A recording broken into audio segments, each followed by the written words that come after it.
IVF यानी कि in vitro fertilisation एक ऐसी एडवांस तकनीक है जिसे आम भाषा में टेस्ट ट्यूब बेबी भी बुलाया जाता है। जैसा कि हम लोग जानते हैं कि नेचुरली एग और स्पर्म का फर्टिलाइजेशन यानी कि एम्ब्रायो बनने की प्रक्रिया ट्यूब्स में बॉडी के अंदर होती है और उसके बाद ट्यूब्स इस एम्ब्रायो को बच्चेदानी के अंदर में पहुंचाती है। अगर एग और स्पर्म को मिलाने की प्रक्रिया बॉडी के अंदर ना करके बॉडी के बाहर आर्टिफिशियल एनवायरनमेंट में किया जाता है तो इसे बोलते हैं इन विट्रो फर्टिलाइजेशन। IVF के अंदर में यही तकनीक जो बॉडी के अंदर में हो रही थी उसे बाहर आर्टिफिशियल कल्चर मीडियाज में किया जाता है। इसमें सबसे पहले ओवरीज को स्टिमुलेशन करके एग्स को बॉडी के बाहर निकाला जाता है। इसे हम बोलते हैं ट्रांसवजाइनल ओवम एस्पिरेशन। और एग्स को जब बाहर निकाल दिया जाता है तो उन एग्स को एक आर्टिफिशियल एनवायरनमेंट में रखा जाता है जिसे हम बोलते हैं कल्चर मीडिया।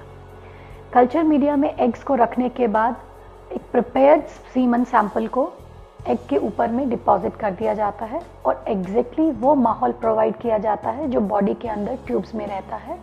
और ये माहौल प्रोवाइड किया जाता है स्पेशल इक्विपमेंट्स में जिन्हें हम बोलते हैं इंक्यूबेटर्स में।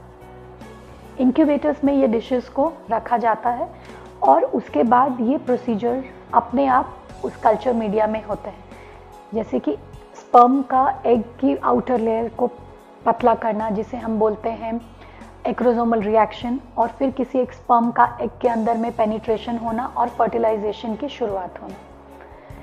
IVF को अगर हम नेचुरल तरीके से डिफरेंस की बात करें तो IVF में जो अलग है वो बस यही है कि निषेचन यानी कि फर्टिलाइजेशन का प्रोसीजर बॉडी में ना होके बॉडी के बाहर किया जाता है और बाहर में जब एम्ब्रायोस तैयार हो जाते हैं तो उन रेडी एम्ब्रायोस को स्पेशल एम्ब्रायो ट्रांसफर कैथेटर्स के जरिए बच्चेदानी के अंदर में डिपॉजिट किया जाता है।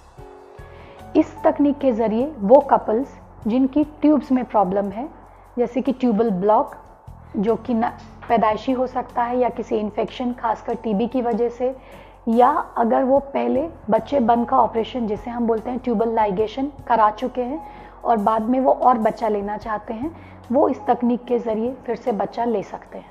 IVF से पैदा होने वाले बच्चे फिजिकली और मेंटली रूप से एकदम नॉर्मल रहते हैं।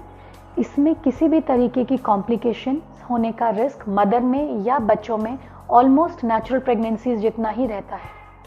IVF एक बहुत ही सिंपल प्रोसीजर है और आजकल के टाइम में इसका एक्सपेंसेस पहले के मुकाबले में काफ़ी कम हो गया है।